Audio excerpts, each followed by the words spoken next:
سلام دوستو، welcome to my channel. میرا نام ہے ڈاکٹر مقدر کا سکندر۔ دوستو، آپ نے سیکرٹ سوسائٹیز کے بارے میں تو بہت سنا ہوگا، اور صدیوں سے چلتی آ رہی فری میسنز اور ایلومیناٹی کے بارے میں تو آپ نے لازمی سنا ہوگا۔ کیا وہ ابھی بھی دنیا میں آپریٹ کر رہے ہیں؟ پر کیسے کر رہے ہیں؟ اور ان کی بیک گراؤنڈ کیا ہے؟ ان کی ہسٹری کیا ہے؟ کہاں سے شروع ہوئی یہ فری میسنز اور ایلومیناٹی کی سوسائٹیز؟ یہ سیکرٹ سوسائٹی کے کانسیپٹس کہاں سے شروع ہوا؟ دوستو، سیکرٹ سوسائٹیز وہ گروپ ہیں جو کہ اپنے ہر عمل کو نہایت خاموشی کے ساتھ انجام دیتے ہیں۔ یہ کیا کرتے ہیں؟ یہ کون ہیں؟ یہ کیسے کرتے ہیں؟ ان کے کیا پلانس ہیں؟ عموماً ان کے بارے میں کسی کو کوئی آگاہی نہیں ہوتی۔ یہ عموماً ڈیفرنٹ ایجنڈاز کے لیے بھی استعمال ہوتے ہیں، جیسے سوشل، پولیٹیکل، ریلیجس یا انٹلیکچل ایجنڈاز کے لیے بھی استعمال ہوتے ہیں۔ دوستو، ان کا مقصد جو بھی ہو، لیکن سوال یہاں یہ پیدا ہوتا ہے کہ یہ آخر سیکرٹ سوسائٹیز ہیں کیا؟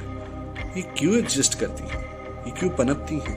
اور ان کے پیچھے محرکات کیا ہیں کہ لوگوں کو سیکرٹ سوسائٹیز یا اس طرح کے سیکرٹ یا ہڈن گروپس بنانا پڑتے ہیں؟ آج ہم ان سیکرٹ سوسائٹیز کے بارے میں بات کریں گے، ان سے جڑی کانسپریسی تھیوریز کے بارے میں بات کریں گے، اور آخرکار ان کا طریقہ واردات یا ان کا موڈس آپرینڈی ہے کیا، اس کے بارے میں ہم بات کریں گے۔ اس کے علاوہ بھی آپ کی آنکھیں کھولنے کے لیے ویڈیو میں بہت کچھ ہے، لیکن بھائی سب سے پہلے چینل کو لازمی سبسکرائب کریں، بیل آئیکن بھی دبا دیں، لائک کا بٹن بھی دبا دیں، اور یار کمنٹس میں فیڈ بیک لازمی دیں۔ آپ اپنا کیا چیز اچھی لگی، کیا چیز بری لگی، لازمی فیڈ بیک دیں۔ بہت شکریہ۔ دوستو، بات شروع کرتے ہیں 13ویں اور 14ویں صدی سے۔ کروسیڈ وارز کے دوران، کروسیڈ وارز کا تو آپ کو آئیڈیا ہے، جو کہ عیسائیوں نے مذہبی ٹائپ کی جنگ مسلمانوں کے خلاف مسلط کر دی تھی اپنے مذہبی مقامات کو بچانے کے لیے۔ انہیں کروسیڈ وارز کہتے ہیں۔ صلاح الدین ایوبی کا نام آپ نے ان میں سنا ہوگا۔ یورپ جو تھا وہ ان کروسیڈ وارز کے بعد بیسیکلی چرچ جو تھا، عیسائی پادری، وہ یورپ میں بہت اسٹرانگ ہو گئے تھے۔ لیکن سوال یہ پیدا ہوتا ہے کہ جب وہ بہت اسٹرانگ ہو گئے تھے تو ان کو یہ ساری کی ساری سیکرٹ سوسائٹیز بنانے کی کیا ضرورت تھی؟ وہ تو اوپن تھے۔ دراصل اس کے پیچھے خفیہ ایجنڈا تھا، اور وہ ایجنڈا نہایت کلیئر تھا، بہت کلیئر تھا۔ ایکچولی مسلمانوں سے پے در پے جنگوں کے بعد، کوئی 100-200 سال کی جنگوں کے بعد، وہ عیسائی پادری تھوڑا سا پیچھے ہٹ گئے۔ انہوں نے سوچا کہ کسی اور طریقے سے پوری دنیا پہ کنٹرول حاصل کیا جائے، جس کے لیے انہوں نے پھر سیکرٹ گروپس بھی بنائے، اور ان کا واحد مقصد تھا نیو ورلڈ آرڈر، پوری دنیا میں اپنا سکہ چلانا اور ایک نیا ورلڈ آرڈر کریٹ کرنا۔ یہ سیکرٹ سوسائٹیز جو اس وقت بنی ہے، اس سے پہلے کی بنی ہوئی تھی، یہ سیاسی تحریکوں میں اور انقلاب میں ان کا رول بہت ہی واضح تھا۔ مثال کے طور پہ اگر ہم ایلومیناٹی کی بات کریں تو 18ویں صدی اور 18ویں صدی کے آخر میں ان کا ٹوٹل کام یہ رہ گیا تھا کہ یہ انلائٹمنٹ کے آئیڈیاز کو، خوشحالی کے آئیڈیاز کو، اوپن لبرل آئیڈیاز کو پروموٹ کرے، اور جو یورپ میں اس وقت مونارک چل رہے تھے، بادشاہت چل رہی تھی، ان کے خلاف یہ لوگوں کو موٹیویٹ کرے۔ کیونکہ ایلومیناٹی بیسیکلی ایک فائنینشیل سیکرٹ سوسائٹی ہے، ان کے پاس بے تحاشا پیسہ ہے۔ اس کے بارے میں ہم آگے اپنی کچھ اور کانسپریسی تھیوریز کی ویڈیوز میں بھی ڈسکس کریں گے۔ اس لیے ان کے پاس پیسہ ہے، یہ پیسہ لگا سکتے ہیں، اس لیے ان کے لیے لوگوں کو موٹیویٹ کرنا بہت آسان تھا۔ تو یہ سیکرٹ سوسائٹیز ایک مخالفت کی، ایک ریزسٹنس کی علامت بن گئے بادشاہت کے خلاف، کیونکہ بادشاہت عموماً اپریسو ریجیمز ہوتی تھیں، لوگوں پہ ظلم کرتے تھے۔ آبویسلی بادشاہ کو جو بتایا جائے گا، بادشاہ نے حکم نامہ جاری کر دیا، ہر بندے پہ لازم ہو گیا۔ اس کے خلاف پھر یہ گروپس سرگرم ہوئے۔ مثال کے طور پہ جب فرینچ ریولوشن، فرانس میں انقلاب اپنے پیک پہ تھا اور فرانس کا بادشاہ لوئی اس وقت حکومت کر رہا تھا، تو یہ گروپس بہت سرگرم تھے اور یہ بہت کامیاب ثابت ہوئے۔ اسی طرح جب جرمنی کی نازی پارٹی نے آدھے یورپ پہ قبضہ کر لیا تھا، تب ایک سیکرٹ گروپ بنا تھا جسے آئرش بردرہڈ کہتے ہیں۔ اس کا بھی مقصد یہی تھا کہ اپنے آپ کو آزاد کروانا اور ہر طرح کی جو پابندی ہے اس سے اپنے آپ کو آزاد رکھنا۔ اب آپ یہاں لازمی سوچ رہے ہوں گے کہ بھیا ہم نے تو سیکرٹ سوسائٹیز کے بارے میں کچھ اور ہی سن رکھا ہے، یہ آپ ہمیں کیا بتائی جا رہے ہیں؟ تو بھائی لوگ پریشان نہیں ہونا، میں اس طرف بھی آ رہا ہوں، لیکن اس سے پہلے میں آپ کو سیکرٹ سوسائٹیز کا ایک اور کام بھی بتا دوں۔ ان میں سے بہت سے انٹلیکچوئل یعنی کہ بہت پڑھے لکھے اور فلاسفیکل گروپس بھی ہوتے ہیں جو کہ آپس میں ڈیبیٹ کرتے ہیں، نئی ریسرچ کو سامنے لے کے آتے ہیں تاکہ میجورٹی اور سوسائٹی کے اندر سے جو ہے نیگیٹیوٹی کو ختم کیا جائے، گندی غلط چیزیں جو ہے نا ان کو ختم کیا جائے۔ اس کو آپ ایک پازیٹیو پہلو بھی کہہ سکتے ہیں سیکرٹ سوسائٹیز کا، لیکن یہ بہت کم ہوتے ہیں بیسیکلی۔ اصل میں اگر آپ اچھائی کرنا چاہتے ہیں تو آپ اوپن ہو کے کریں، سیکرٹ رہ کے چھپ کے اچھائی نہیں ہو سکتی، چھپ کے صرف غلط کام ہی ہوتا ہے۔ اب 17ویں صدی میں انگلینڈ میں ایک دا رائل سوسائٹی کے نام سے سیکرٹ سوسائٹی اسٹیبلش ہوئی تھی، جس کا مقصد تھا کہ نئے سے نئے آئیڈیاز پہ بات کرنا، جہاں مختلف سائنٹسٹ آپس میں جمع ہوتے تھے اور اپنی نئی سے نئی تحقیق شروع کرتے تھے۔ اس کا ایک اور مقصد بھی ہو سکتا ہے کہ اس وقت چرچ کا بہت ہولڈ تھا، میڈیول پیریڈ اسے کہتے ہیں یورپ کا، انڈسٹریل ریولوشن شروع ہونے سے پہلے یعنی کہ 17ویں 18ویں صدی 15ویں 16ویں صدی، اس پہ چرچ کا بہت ہولڈ رہا یورپ کے اندر۔ تو ہو سکتا ہے کہ نالج کو اور لرننگ کو بچانے کے لیے چرچ سے میڈیول پیریڈ میں جو میں نے آپ کو بتایا یہ سیکرٹ سوسائٹیز یا یہ ڈیبیٹنگ سوسائٹیز یا یہ انٹلیکچوئل سیکرٹ سوسائٹیز بنائی گئی ہوں۔ دراصل میڈیول پیریڈ کا یا 14ویں 15ویں 16ویں 17ویں سے 18ویں صدی تک ایون جو ہے چرچ جو ہے وہ کچھ معاملات کے اوپر بہت اسٹرکٹ رہا۔ مثلا اگر آپ مثال کے طور پہ دیکھیں تو ایک سائنٹسٹ تھا گیلیلیو گیلیلی، چرچ نے اس کو اتنا ٹارچر کیا کیونکہ اس نے چرچ کی جو دی ہوئی تھیوری تھی اس کے اگینسٹ تھیوری تھی۔ بقول بیبلیکل چرچ کے بائبل کے حساب سے آپ کی زمین ہے اور سورج ہے، بیسیکلی بائبل کے حساب سے سورج زمین کی گردش کرتا ہے، لیکن سائنٹسٹ نے کہا کہ بھائی ایسا نہیں ہے، زمین سورج کے گرد گردش کر رہی ہے۔ اب ضروری نہیں ہے کہ ساری سیکرٹ سوسائٹیز ایسی ہی انٹلیکچوئل اور جو ہے نا پڑھی لکھی سوسائٹیز ہوں، نہ جو آپ سوچ رہے ہیں اب ہم اس کی طرف آ رہے ہیں۔ کچھ سیکرٹ سوسائٹی صرف اس وجہ سے بنی تھی کہ وہ جاسوسی کا کام کر سکیں، اس وقت کے یورپ کے اندر انٹیلیجنس کی کلیکشن ہو جائے، گورنمنٹس کو گرانا ہو جائے، ڈیفرنٹ ملکوں کی گورنمنٹس کو گرا کے وہاں پورے ملک کے اندر انقلاب برپا کر دیں، کیوس کر دیں، مار دھاڑ برپا کر دیں۔ سیکرٹ سوسائٹیز کا یہ بھی کام ہوتا تھا۔ فرینچ ریولوشن کے دوران جو 2 سیکرٹ سوسائٹیز یہ کام کرتی تھی، لیکن وہ تو اپنے طور پہ فرینچ ریولوشن بادشاہ کو ہٹانے کے لیے کر رہے ہیں، لیکن عموماً لوگ اگر آپ دیکھیں تو ان 2 سیکرٹ سوسائٹیز پہ بین ہونا چاہیے تھا کیونکہ وہ اس وقت کی گورنمنٹ کے خلاف کام کر رہی تھی۔ ویسے تو اس وقت فرینچ ریولوشن میں کافی سیکرٹ سوسائٹیز کام کر رہی تھی، آپس میں ایک دوسرے کے ساتھ بھی کر رہی تھی، لیکن ان میں سے 2 گروپس جو تھے، 2 سوسائٹیز جو تھیں وہ انتہائی پاپولر تھی۔ ان میں سے ایک جیکوبن کلب اور دوسرا کارڈیلیئرز کلب۔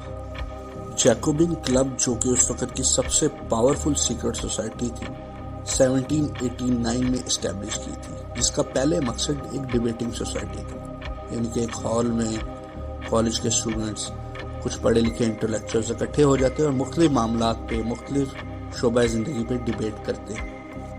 جیکوبن کلب تو فرینچ ریولوشن کے دوران ایک دہشت کی علامت بن گیا تھا۔ 1744 سے لے کے 1793 تک لوگ بغیر ڈرتے تھے اس سے۔ میکسیملین روبسپیئر جیسے لیڈر جیکوبن کلب سے ایسوسیٹڈ تھے، جن کی سوچ بڑی فارورڈ، لبرل اور انقلابانہ تھی۔ دوسری سوسائٹی کا نام ہے کارڈیلیئرز کلب، یہ 1790 میں بنی تھی۔ اس سوسائٹی کا نام دراصل پیرس کے کارڈیلیئرز کانوینٹ سے لیا گیا ہے، جو کہ بائیں بازو کی لیفٹسٹ آئیڈیا سے بہت زیادہ انفلوئنس تھی۔ بہت سی سیکرٹ سوسائٹیز ڈفرینٹ قسم کی، مختلف قسم کی رسومات میں بھی شامل ہوتی ہیں، وہ صرف اس لیے کیونکہ ان کی ایک علیحدہ سے آئیڈینٹی بن سکے۔ کچھ سیکرٹ سوسائٹیز پہ شیطان کی پوجا شروع کر دیتی ہیں، کچھ سیکرٹ سوسائٹیز پہ کلٹس بن جاتی ہیں۔ کلٹ آپ یہ سمجھ لیں کہ کوئی ایک سوسائٹی جہاں کسی ایک ہی بندے کی لوگ پوجا شروع کر دیں۔ جی ہاں دوستو، کلٹ بھی ایک طرح کی سیکرٹ سوسائٹی ہیں جس میں انتہا پسندی، مینوپولیشن، دھوکہ اور سیکریسی نہایت کامن ہے۔ یہ تو ہو گیا سیکرٹ سوسائٹیز کا بیک گراؤنڈ۔ اب آتے ہیں ذرا اصل بات کی طرف۔ چلیں جی، سب سے پہلے بات کرتے ہیں دی نائٹس ٹیمپلرز کے بارے میں، جنہیں آپ عیسیٰ اور ہیکل سلمانی کے سیکیورٹی گارڈز بھی کہہ سکتے ہیں۔ ان کا ہیڈ کوارٹر بھی یروشلم میں ہیکل سلمانی میں ہی تھا، جسے ٹیمپل آف سولومن بھی کہتے ہیں، اور یہ 11ویں صدی میں وجود میں آئے تھے اور تقریباً 200 سال تک پھر آگے چلتے رہے۔ اصل میں ان کا مقصد تو مسلمانوں کے خلاف لڑنا تھا۔ صلیبی جنگوں کے دوران یہ مسلمانوں کے خلاف یروشلم کے شہر کو پروٹیکٹ کرتے تھے. بہت بروٹل، تیز ترار اور ویل اکوپڈ یعنی کہ اسلحے سے مالا مال تھے. صلیبی جنگوں کے بعد ان کی حرکات و سکنات بہت ہی پر اسرار قسم کی ہوگی. اچانک ان کے جرنیل جو ہیں وہ اتنے امیر ہوتے گئے کہ پوری اسٹیٹ کو قرضہ دینا شروع کر دیا. آپ انہیں پرائیویٹ فوجی یا جنگجوؤں کا ایک گروہ بھی کہہ سکتے ہیں، جیسے طالبان کو تخلیق کیا گیا تھا رشیا کے خلاف افغان جنگ میں. یہ گروہ بہت ہی پاورفل تھا کیونکہ پورے یورپ کی حکومتیں ان کے پیچھے پشت پہ کھڑی تھی، لیکن پھر اتنی طاقت نے، اتنی پاور نے ان کا بھی دماغ خراب کر دیا. پھر یہ مانا جانے لگا کہ ان کے پاس کوئی بہت ہی ہڈن، کوئی بہت ہی سیکرٹ خاص قسم کا علم ہے. یہ جادو میں بھی مہارت رکھتے تھے، اور پھر ان کی رسومات سے واضح ہو گیا کہ یہ کسی شیطان کے پجاری بن گئے ہیں. دوستو، ہیکل سلیمانی کے ساتھ ساتھ یہ آرک آف کووننٹ یعنی کہ تابوت سکینہ کے بھی محافظ تھے. تابوت سکینہ میں تورات کے کچھ اصل نسخے، من و سلوہ اور حضرت موسیٰ اور ان کے بھائی حضرت ہارون کی کچھ چیزیں سنبھال کے رکھی گئی تھی. نائٹ ٹیمپلرز ایک ٹائم پہ اتنے امیر ہو گئے تھے کہ انہوں نے فرانس کی گورنمنٹ کو انگلینڈ کے خلاف، برٹشرز کے خلاف لون دینا بھی شروع کر دیا تھا تاکہ وہ اپنی جنگیں فائنانس کر سکیں. آپ انہیں یہ بھی کہہ سکتے ہیں کہ اصل میں ایک جنگجوؤں کا گروہ جو کہ کسی بھی اسٹیٹ سے زیادہ طاقتور ہو چکا تھا، اور ان کی یہی حرکتیں پھر ان کے خاتمے کا باعث بنی، کیونکہ آپ پھر اسٹیٹ کو تو نہیں ہرا سکتے. فرانس کے بادشاہ کنگ فلپ فورتھ نے پھر ان کے گرینڈ ماسٹر یاک ڈی مولے کو ایگزیکیوٹ کر دیا، اس کو پھانسی کی سزا دے دی. لیکن یہاں اب کانسپیریسی تھیورسٹ کہتے ہیں کہ یہ ابھی بھی ایگزسٹ کرتے ہیں، کہیں نہ کہیں پوشیدہ ہیں، خفیہ ہیں. انہوں نے اپنے آپ کو خفیہ رکھا ہوا ہے اور کسی مناسب وقت پہ اپنے آپ کو ظاہر کریں گے. فری میسنز، یہ تو ایک نہایت ہی مشہور قسم کی سیکرٹ سوسائٹی ہے. اس کا نام تو ہر بندے نے سن رکھا ہے. یہ ایک نہایت ہی پرانی سیکرٹ سوسائٹی ہے، لیکن کانسپیریسی تھیورسٹ مانتے ہیں کہ ان کے پاس کوئی بہت ہی خفیہ قسم کا علم ہے. جادو بھی ہو سکتا ہے جس سے یہ دنیا میں ہونے والے واقعات کو کنٹرول کرتے ہیں، دنیا کی گورنمنٹس پہ اپنا انفلوئنس رکھتے ہیں اور ایک نیو ورلڈ آرڈر کی تشکیل میں ہیں. دوستو، میسنری کی شروعات کلیئر نہیں ہے. کچھ تاریخ دان مانتے ہیں کہ یہ صرف ایک مستری اور مزدوروں کا گروپ تھا. حیران ہوئے نا سن کے؟ ہم دنیا پہ کنٹرول کی باتیں کر رہے ہیں، نیو ورلڈ آرڈر کی باتیں کر رہے ہیں، تاریخ دان کہہ رہے ہیں کہ یہ صرف مستری اور مزدور تھے. دراصل کہانی شروع ہوتی ہے حضرت سلیمان علیہ السلام کے دور سے. ان کے چیف آرکیٹیکٹ جس نے ہیکل سلیمانی کو ڈیزائن کیا تھا، اس بندے کا نام ہیرم تھا. کنسٹرکشن میں ماہر آدمی تھا. لوگ سمجھتے تھے کہ اس کا علم جو ہے وہ اس دنیا سے باہر کا ہے. اسی نے ہی ہیکل سلیمانی کو اصل میں ڈیزائن کیا تھا، اور اس نے بننے سے پہلے اپنا یہ علم صرف ایک آدمی کو پاس کیا، جسے ٹرانسفر کیا. اس بندے کو پہلا فری میسن کہا جاتا ہے. اب دوسری تھیوری اس کے بارے میں یہ ہے کہ یہ بیسیکلی ایک اصل میں بہت ہی ذہین فتین لوگوں کا ایک گروپ ہے، کیونکہ یہودیت جو ہے انہیں اپنے ساتھ اٹیچ کرتی ہے. یہودیت میں آپ کنورٹ نہیں ہو سکتے. اسلام میں تو یہ ہے نا کہ ہندوازم میں یا کرسچینٹی میں کہ آپ اپنے آپ کو کنورٹ کر لیں. اب یہودیت میں آپ اس طرح اپنے آپ کو کنورٹ نہیں کر سکتے. تو انہوں نے کیا کیا کہ انہوں نے دنیا کے ذہین لوگوں کو اپنے ساتھ ملانے کے لیے ایک گروپ تشکیل دیا جس کا نام تھا فری میسنز. ارادہ اس گروپ کا یہودیت کے ساتھ بھی سیم ہے کہ دجال کی آمد یا نیو ورلڈ آرڈر. اس پہ بہت سی فری میسنری پہ بہت سی کتابیں بھی لکھی گئی ہیں کہ ایک بہت پاورفل سیکرٹ سوسائٹی ہے. چیسپر ریلی نے اس کے اوپر بہت کام کیا ہے اور میسونک سوسائٹی پہ بڑی کتاب لکھی.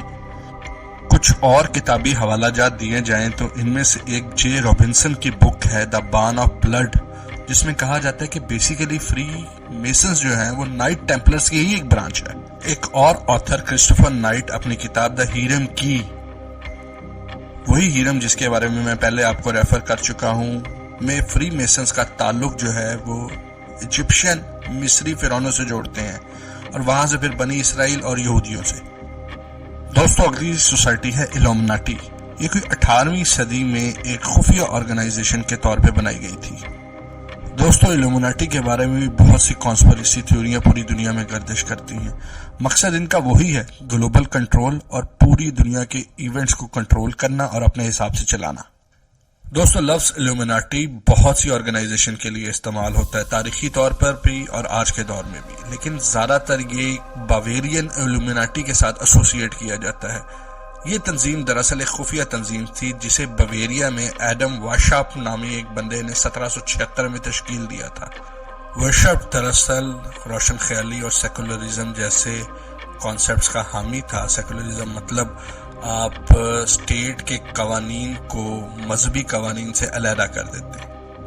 ان آئیڈیاز کے بعد اگر آپ دیکھیں تو ان کے گولز اور ان کے مقاصد سیم ہیں۔ فری میسنز کی طرح یہ بھی دنیا پہ پورا کنٹرول چاہتے ہیں، لیکن وایا فائنینشیل اور مانیٹری ایکٹیویٹیز سے، یعنی کہ یہ بیسیکلی فائنینشیل کنٹرول حاصل کرنا چاہتے ہیں۔ اب اس میں ایک مزیدار بات یہ ہے کہ امریکہ کا مین مرکزی بینک جو فیڈرل ریزرو بینک ہے، تھیورسٹ مانتے ہیں کہ اسے ایلومیناٹی ہی کنٹرول کرتی ہے، اور ڈالر کی پرنٹنگ جو کہ ایک گلوبل کرنسی ہے وہ ساری ایلومیناٹیز کے ہاتھ میں ہے۔ حیران کن ہے نا یہ کانسیپٹ۔ دوستو اب یہاں پہ تھیورسٹ مانتے ہیں، تھیورسٹ سے میں کلیئر کر دوں کہ میرا مطلب کانسپریسی تھیورسٹ ہے، وہ یہ مانتے ہیں کہ ان ایلومیناٹیز کا تعلق بھی یہودیوں کے ساتھ ہے، کیونکہ یہودی ہی منی لینڈنگ، سود خوری اور بینکنگ کے بزنس کے اندر انوالو ہیں۔ بڑے بڑے بینکس جیسے آپ جے پی مورگن یا چیز دیکھ لیں، یہ سب یہودیوں سے ہی کنٹرول ہوتے ہیں۔ اب آپ ایک پل کے لیے سوچئے کہ پہلی جنگ عظیم جو 1914 میں شروع ہوئی اور 1918 میں ختم ہوئی، اور دوسری جنگ عظیم جو 1939 میں دوبارہ شروع ہوگی، کیسے اتنا ہٹلر پاورفل ہو گیا، یا 21 سالوں میں ہٹلر نے کیا ایسی چیز بنا لی کہ اس نے 1939 میں دوسری جنگ شروع کر دی؟ تو تھیورسٹ یہ مانتے ہیں کہ ان سب کے پیچھے ایلومیناٹیز اور فری میسنز کا ہی پیسہ تھا، جو کہ وایا فیڈرل ریزرو بینک یا اور دوسرے بینکوں کے تھرو ہٹلر کو پہنچایا گیا تھا۔ ان موضوعات اور ان کے رول پہ کئی کتابیں بھی لکھی گئی ہیں، جن میں سے ایک ہٹلر سیکرٹ بینکرز ہے، جو کہ ان کے رول کو ایکسپوز کرتی ہے۔ اگلی خفیہ تنظیم بہت ہی پر اسرار ہے، جس کا نام ہے پرائری آف سائن۔ یہ ان کا کتاب ڈا وینچی کوڈ میں بھی بہت ڈیٹیل ذکر ہے، اور یہ لوگ یہ مانتے ہیں کہ یہ پروٹیکٹر ہیں، مطلب حفاظت کر رہے ہیں ہولی گریل کے، اور یہ جیزس مطلب یسوع اور میری میگڈلین کے ورثہ ہیں۔ دوستو اسکرین پہ آپ یہ مشہور پینٹنگ دیکھ رہے ہوں گے جس میں حضرت عیسیٰ اپنے 12 حواریوں کے ساتھ بیٹھے ہیں۔ اس پینٹنگ کا نام ہے دی لاسٹ سپر۔ اس میں جو کپ استعمال کیا گیا ہے بیسیکلی وہ ہولی گریل ہے۔ اچھا دوستو اب یہاں ایک قابل ذکر بات یہ ہے کہ آخر یہ میری میگڈلین کون ہے؟ نیو ٹیسٹمنٹ کے حساب سے، جن میں 4 گاسپلز ہیں، جان، لیوک، میتھیو اور مارک، ان کے حساب سے میری میگڈلین حضرت عیسیٰ کی ایک حواری تھی، جو واحد شخصیت تھی جنہوں نے حضرت عیسیٰ کو واپس زندگی میں آتے دیکھا تھا۔ کچھ ٹیسٹمنٹس کے حساب سے میری میگڈلین کو حضرت عیسیٰ کی بیگم بھی بتایا گیا ہے۔ اچھا اب کچھ محققین پرائری آف سائن کو بے شک حضرت عیسیٰ کے ورثہ بتاتے ہیں، لیکن وہ کہتے ہیں کہ کنیکشن نائٹ ٹیمپلرز کے ساتھ تھا، اور میری ریسرچ کے حساب سے پرائری آف سائن یا حضرت عیسیٰ کے ورثہ کا کوئی بھی وجود اس دنیا میں ممکن نہیں ہے۔ یہ سب فکشنل ہے، سیکرٹ سوسائٹیز کا اپنا نیریٹیوز ہوتے ہیں۔ ناظرین یہ تو تھیں کچھ بڑی سیکرٹ سوسائٹیز، ان کے علاوہ کچھ چھوٹے یونیورسٹیز میں یا ایک چھوٹے سے گروپس کی صورت میں بھی سیکرٹ سوسائٹیز ایگزسٹ کرتی ہیں، جیسے ییل یونیورسٹی ایک امریکی یونیورسٹی ہے، اس کا اسکل اینڈ بونز کا سیکشن ہو گیا، میجسٹک 12 ہو گیا، مین ان بلیک ہو گیا۔ لوگ زیادہ تر ان سیکرٹ سوسائٹیز کو ایلینز اور یو ایف او اور ادر اسپیس سٹف کے ساتھ، دوسری اسپیس کی چیزوں کے ساتھ لنک کر دیتے ہیں۔ اب دیکھیں نا، تھیورسٹ مانتے ہیں کہ میجسٹک 12 جو ہے وہ کوئی 12 لوگوں کا گروپ ہے جو یو ایس گورنمنٹ نے بنایا، اور اس کا کام جو ہے ایلینز کے ساتھ کانٹیکٹ کرنا ہے۔ خیر دوستو یہ تھی میری سیکرٹ سوسائٹیز کے ٹاپک کے اوپر ایک فل فلیج ویڈیو، امید ہے آپ کو پسند آئی ہوگی۔ ویڈیو کو لائک کریں، سبسکرائب کریں ہمارے چینل کو، یار فیڈ بیک ہمیں لازمی دیں، آپ کا فیڈ بیک ہمارے لیے بہت امپورٹنٹ ہے۔